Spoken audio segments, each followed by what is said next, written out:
Bonjour. Dans la tradition chrétienne, les femmes jouent un rôle essentiel. Pour autant, l'égalité n'est pas acquise partout. Selon les traditions et selon qui s'exprime, l'égalité n'est même pas forcément souhaitée. Alors que cachent ces positions divergentes au sein du christianisme? Le pouvoir est-il réservé aux hommes? L'autorité pastorale, spirituelle serait-elle genrée? Et qu'attendent les femmes engagées dans les églises aujourd'hui? Elles sont très nombreuses. Nous en avons invité deux, l'une protestante, Laurence Mottier, l'autre catholique, Myriam Stocker. Alors je vous propose qu'on commence par un petit bilan. Où est-ce qu'on en est aujourd'hui, Laurence Mottier, de la place des femmes dans les églises réformées en Suisse romande? Alors je peux dire qu'il y a une pleine égalité, une pleine reconnaissance des femmes dans le ministère, qu'elles soient pastorales ou diaconales. Donc, il n'y a aucun obstacle qui est fait sur la base du sexe ou du genre pour les femmes qui ont envie et qui sentent qu'elles ont une vocation pour accéder à l'identité, au travail, au métier de pasteur ou de diacre dans nos églises. Donc aussi une similarité dans les formations, dans la reconnaissance d'une vocation, et puis après accès aux mêmes postes. Enfin, les postes sont présentés autant aux hommes qu'aux femmes, et également égalité de traitement dans les salaires et dans les profils pastoraux ou diaconaux. Et les pourcentages? On n'est pas à 50-50 encore.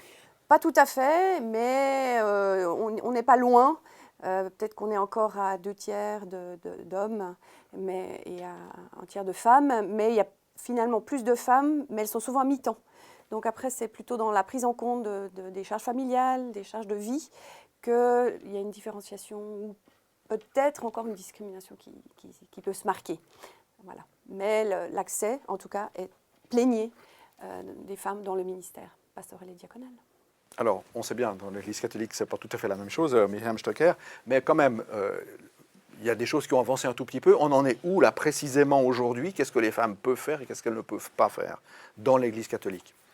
Alors dans l'Église catholique, il faut savoir qu'il y a une grande majorité de femmes qui sont engagées, mais depuis la base et jusqu'à la pyramide hiérarchique, il y a une grande différence. Plus on monte dans cette hiérarchie de l'Église, plus le nombre de femmes engagées diminue. Et quand on est presque au sommet, quand je dis par exemple dans notre diocèse le conseil épiscopal, on est 2 femmes dans le conseil épiscopal, mais je me sens très seule parce que l'autre, elle est chargée de communication et je suis la seule à connaître les dossiers, à prendre part un petit peu aux réflexions, aux décisions. Et puis, plus on monte, pas besoin de vous dire, le pape, les cardinaux, eh bien voilà, là, il n'y a plus de femmes, quoi. Et du côté alors c'est bien la prêtrise, pour l'instant c'est pas à l'ordre du jour, le diaconat, enfin il y a des petites nuances quand même dans l'organisation du catholicisme qui fait que les femmes peuvent se faufiler un peu? Non, alors chez nous, il n'y a pas du tout le diaconat, encore, c'est pas du tout acquis le diaconat pour les femmes, il y a le diaconat pour les hommes, alors il y en a quelques-uns, mais autrement c'est surtout la prêtrise qui est quand même dans la hiérarchie et dans l'autorité et dans les postes clés, je dirais. Mais dans chaque canton, on a des vicariats, chaque canton, il y a un prêtre qui est le vicaire épiscopal et il a des adjoints. Alors les adjoints, c'est pratiquement de moitié des hommes et des femmes. Donc est-ce que ça veut dire qu'il y a des formes de souplesse entre le discours du droit canon, disons la loi, et puis la mise en pratique où on se permet un certain nombre de souplesses, ou sur la question homme-femme c'est quand même assez rigide? Je trouve que c'est assez rigide, on n'a pas tellement de souplesse. On prend l'exemple dans les équipes pastorales, puisque c'est les équipes qui travaillent sur le terrain. On a toujours un prêtre qui est le responsable de cette équipe. On va avoir un essai à Genève d'ailleurs de mettre une femme responsable. On a eu il y a quelques années des duos où on avait un prêtre et une laïque responsable, mais ça ne s'est pas si bien passé parce que quand même, les collègues ont dit au prêtre, tu te laisses un petit peu faire, tu n'es pas capable d'être tout seul. Donc c'est important, c'est toujours, d'après le droit canon, un prêtre qui est responsable d'une unité pastorale. Alors Laurence Mottier, on a bien compris que, en tout cas dans la tradition protestante, au fond l'égalité est acquise. Ça veut dire quoi par rapport aux revendications? Au fond, vous allez revendiquer quelque chose et quoi? Alors c'est peut-être dans des choses plus subtiles liées aux représentations de l'autorité ou du pastorat qu'il y a du travail à faire encore, et dans l'imaginaire. C'est-à-dire qu'on s'attend peut-être encore à ce que ce soit un homme qui soit pasteur. On crée un peu de surprise quand même dès qu'il y a une femme pasteur ou diacre qui se présente. Et là, il y a du chemin à faire pour que les gens acceptent et intègrent comme une richesse l'expérience de femmes qui occupent ces places d'autorité. Et c'est vrai aussi que dans tous les postes de décision, si on n'a pas de hiérarchie, on a quand même des postes d'autorité, que les femmes aient pleinement accès. Donc il y a encore des parois de verre, enfin des plafonds de verre, liés, je pense, aux représentations, aux mentalités, et pas tellement justement au droit ou à la loi, aux règlements qui sont tout à fait équitables et équivalents entre hommes et femmes. Mais après, c'est dans les pratiques et dans l'acceptation qu'une femme ait une posture d'autorité, une parole d'autorité. Vous allez descendre faire la grève aussi, vous associer à des revendications des femmes protestantes, s'il y en a, est-ce qu'il y en a des particulières qui seront mises en avant? Alors oui, je pense que par exemple dans une théologie au féminin, il y a encore un manque. Dieu est quand même toujours identifié comme Père. Cette Trinité, Père, Fils, Esprit, laisse très peu de place à des représentations féminines ou autres. C'est pas forcément que genré. Hein. Dieu n'est ni homme ni femme. Enfin, c'est ce que nous croyons. C'est quelque chose qui nous dépasse. Donc dans l'accès au divin, je pense qu'il y a encore des choses à faire évoluer. Et puis aussi l'accès à un Jésus qui s'est entouré d'hommes et de femmes. Donc dans nos catéchismes, on parle beaucoup de Jésus entouré de 12 apôtres. On oublie et on lit mal la Bible. Il y avait un groupe de femmes disciples, dont Marie de Magdala, qui l'a suivi depuis la Galilée. Ces femmes l'ont suivi, ont annoncé l'évangile avec lui, ont appris avec lui, se sont retrouvées au pied de la croix, ont reçu la résurrection. Et ça, on l'oublie encore joyeusement, je dirais, enfin joyeusement ou malheureusement. Et dans nos catéchismes, et dans nos prédications, et dans nos manières de se dire qu'on est communauté d'hommes et femmes égaux autour du Christ, en marche avec lui, annonçant le royaume. Et que cette pleine égalité, on a à la vie à tous les degrés, pas que dans le métier de pasteur, par exemple, dans toute l'Église. Myriam Jacquet, vous faites partie du réseau des femmes en Église, un réseau diocésain, diocèse de Fribourg. Alors vous avez un agenda, vous allez manifester, vous allez demander quoi? Alors, nous, on va d'abord demander une place significative de femmes dans les instances décisionnelles et de formation. Parce que dans l'Église catholique, les femmes sont présentes partout, dans le bénévolat, dans la formation des enfants, depuis tout petit, l'éveil à la foi jusqu'aux ados. On est là pour préparer les sacrements. Ça prend une grande place, hein, les sacrements dans l'Église catholique. Donc on est toujours là pour préparer, pour initier, mais à la fin, c'est toujours les décisions qui sont prises et toutes les célébrations liées autour des sacrements, c'est toujours le prêtre, l'évêque. Alors on demande une place vraiment très, très, très paritaire, pas seulement femmes, mais aussi surtout paritaire, avec les prêtres. Et puis on demande une deuxième chose, aussi dans la formation, parce que dans la formation, par exemple, on a un centre roman de formation, il y a de moins en moins de femmes. Il y avait une femme directrice de l'IFM, Institut de formation ministère.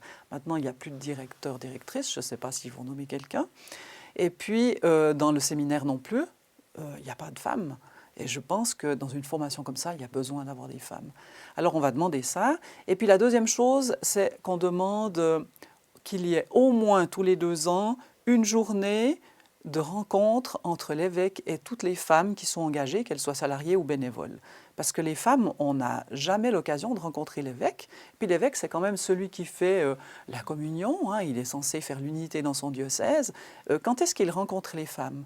À une époque, avec l'évêque précédent, on avait un conseil pastoral diocésain, et là, il y avait parité entre des prêtres et des laïcs, donc il y avait des femmes. Maintenant, il n'y a plus ça. Il y a bien la journée du clergé pour les prêtres, il y a le conseil presbytéral pour les prêtres, Il n'y a rien pour les femmes. mais il n'y a rien pour les femmes. Donc on demande cette journée, et ça, on va tenir ferme, on va insister jusqu'à ce qu'on ait cette journée. Et vous avez aussi, si j'ai bien compris un peu stratégiquement, décidé de ne pas mettre sur la table la question de la prêtrise des femmes. On ne sait pas... Non, parce qu'on se dit que le jour où il y aura des femmes dans les instances décisionnelles, où il y en aura plus, et puis on aura vraiment notre parole qui sera prise en compte, effectivement, hein, donc là, peut-être ça pourra se faire. Hein, il faut être patient, mais moi je pense qu'il y a d'autres rôles d'abord à avoir, d'autres places. Alors, je vous ai fait parler l'une après l'autre, mais pas ensemble. Mais c'est-à-dire que vous allez vous retrouver, quand vous manifestez, vous allez vous retrouver ensemble, vous allez faire des bouts de chemin ensemble. Est-ce qu'il y a un bout de concertation ou d'influence culturelle entre une culture catholique romaine et une culture réformée? Bon, moi j'ai entendu qu'à Genève, les femmes protestantes allaient vraiment agir et organiser quelque chose en lien avec les femmes catholiques. Et les femmes catholiques qui sont dans le réseau des femmes en Église nous interpellent par rapport à ça. Personnellement, je pense que je vais aller à Genève. Ben, vous serez la bienvenue, c'est sûr, hein, au temple de Plain-Palais, puis pour défiler ensemble, c'est clair. Moi, je dirais que comme femme pasteur, ben, je suis très solidaire de vos revendications et d'une acceptation du féminin. Ça, je pense que c'est indispensable. Après, ça vous appartient de savoir ce que vous voulez faire avec votre Église, je dirais. Mais l'expérience que moi j'ai depuis 25 ans comme pasteur dans ma propre Église, c'est que c'est vraiment une richesse d'apporter ce qu'on est comme femme, avec notre expérience, pas tellement notre nature, je ne crois pas trop à la nature féminine, je crois que c'est plutôt en construit, mais parce qu'on a cette expérience spécifique, culturelle, sociale, humaine, émotionnelle, on enrichit le ministère et on enrichit aussi toutes les instances en fait, de décision. Bon, chez vous, il y a quand même une grande différence parce qu'il y a des pasteurs et des femmes pasteurs, mais la plupart sont mariés. Et chez nous, c'est ça qui fait quand même vraiment un peu cette coupure, quoi. Les prêtres sont célibataires. Moi, j'ai l'impression qu'ils sont moins en lien avec le monde, avec ce qu'on vit. Donc les femmes, bah, comme vous le disiez tout à l'heure, les femmes, on est vraiment sur le terrain. Au quotidien, on côtoie le peuple, quoi. Et on entend leurs soucis, leurs sollicitations. Ils ont des attentes. On est plus en train de les entendre et de les transmettre plus haut, je pense, que le prêtre.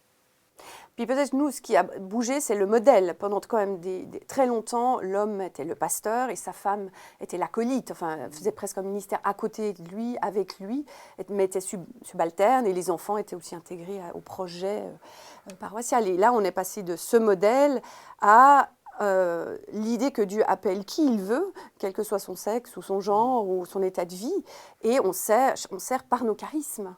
La parole, et quel que soit notre état de vie. Hein. Donc maintenant, en effet, les pasteurs peuvent être mariés, en couple, pas en couple, divorcés, avec enfants, sans enfants. Enfin, c'est plus un critère pour être un bon ou une bonne pasteur, un bon diacre. Enfin, c'est pas ça le critère, en fait. Donc, mais c'est sûr que l'image a quand même beaucoup évolué. On n'est qu'à la 4e génération de femmes qui arrivent maintenant dans le pastorat et le diaconat, et qu'il y a encore peu de modèles d'identification. Donc ça va se construire. Il y a aussi, c'est pas si solide, hein. Je veux dire, je peux pas dire qu'on est déjà arrivé au bout du chemin. Mais en tout cas, le modèle d'identification de l'autorité pastorale dans le catholicisme, c'est clairement l'homme, avec une cohérence aussi de la tradition.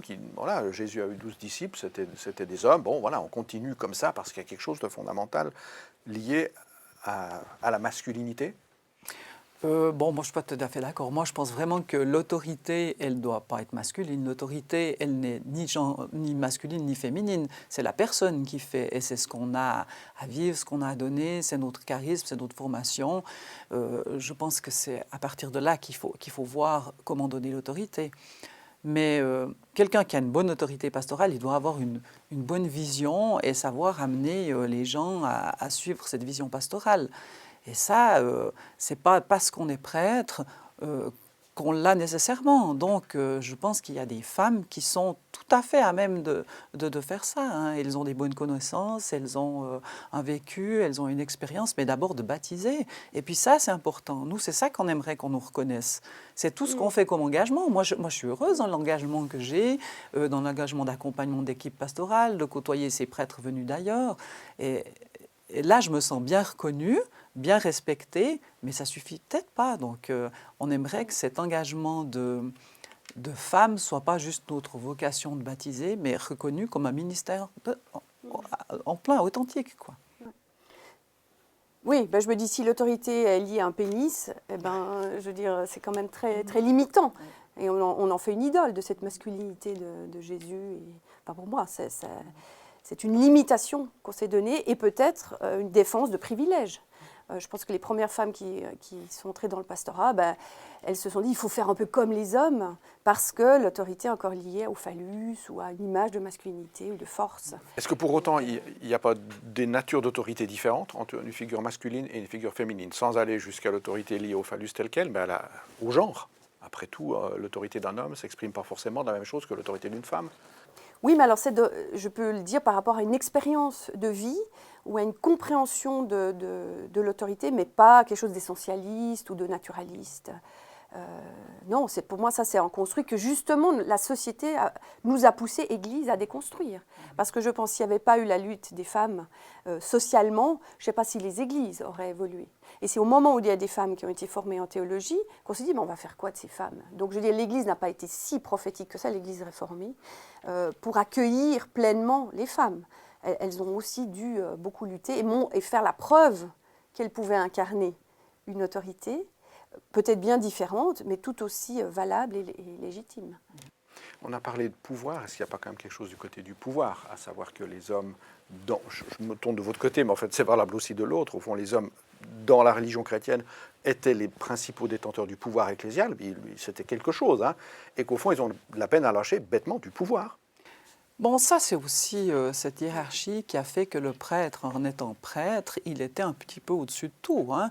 C'était un surhomme. Alors heureusement, ils ne sont pas tous comme ça, à se croire comme ça maintenant, mais il y en a quand même encore qui pensent qu'ils ont reçu cette grâce et qu'ils sont les seuls à avoir su, par cette grâce du sacerdoce de prêtre, de dire, ben voilà, moi je sais, j'ai la vérité, je peux faire ça.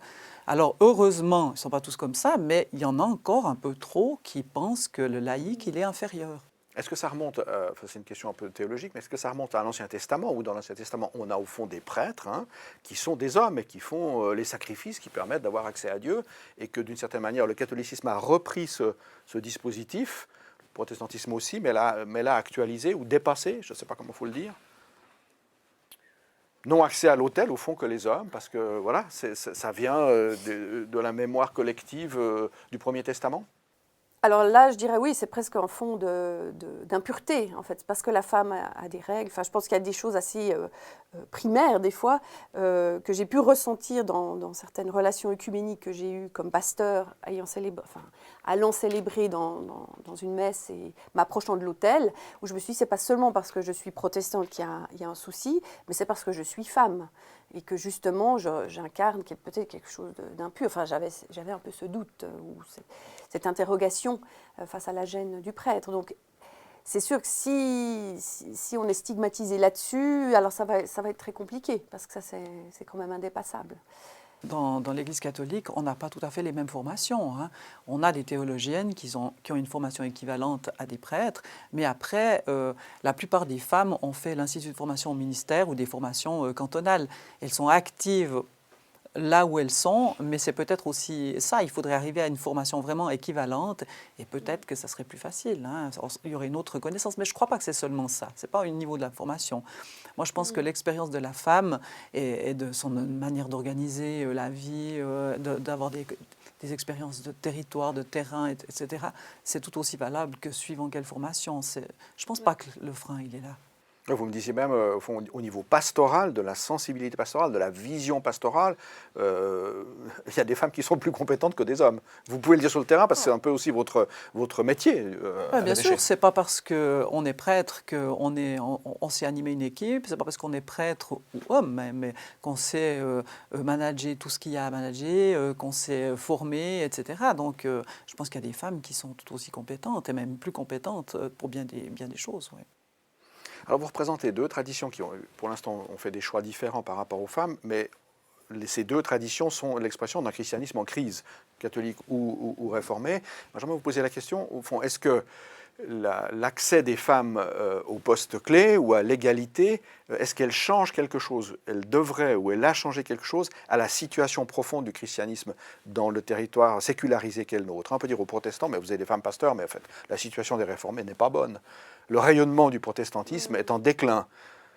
Ce serait à cause des femmes non, qui sont entrées dans le ministère? Non, mais au fond, les femmes n'ont pas changé grand-chose, si vous voulez.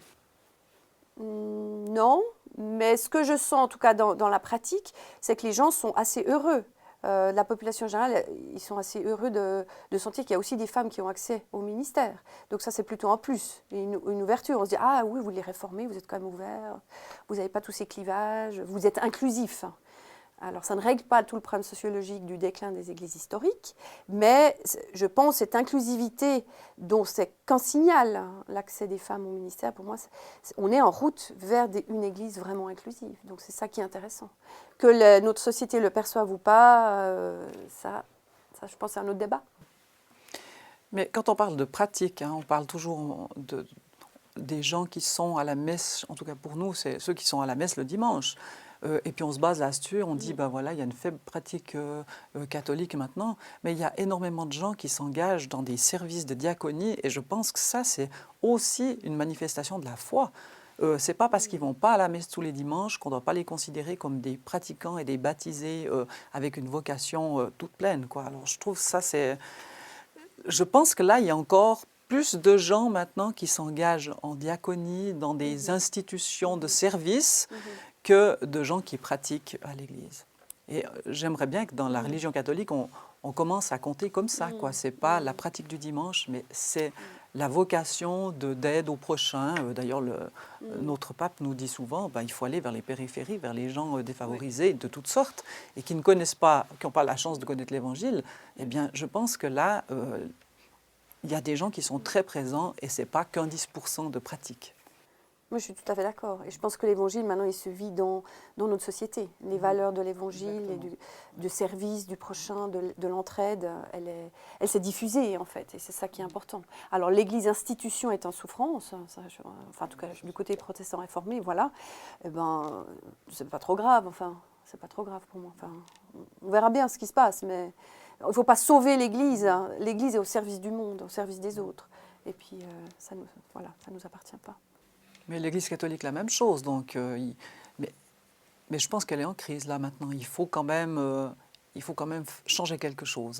Alors vous avez bien repéré que c'est un homme qui interviewe deux femmes. Donc ma dernière question, ce sera qu'est-ce que vous attendez de moi, représentant du sexe masculin, disons, qu'est-ce que vous attendez, non pas tant de l'institution, mais des hommes que vous côtoyez, avec qui vous travaillez déjà?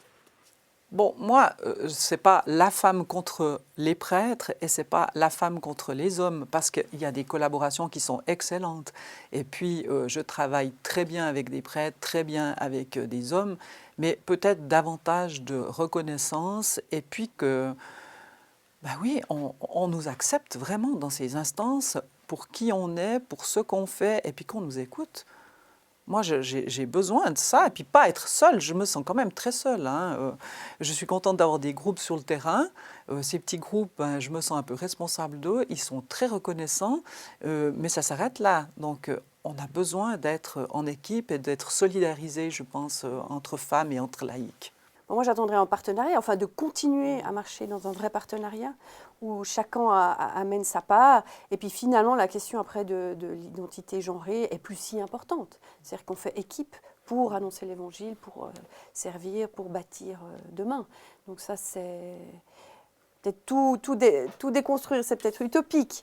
Mais finalement, ce critère sexué, moi, je rêve qu'on puisse le dépasser et qu'on rencontre des personnes. Et que cette autorité et cette joie de servir le Christ, on la partage, point, ensemble. Quoi.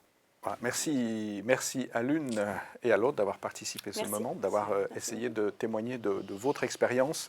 On perçoit bien que l'expérience et les contextes de l'une et de l'autre sont très différents, mais au fond, les aspirations et la complicité, vous l'avez perçu, sont bien proches. Merci, bonne suite.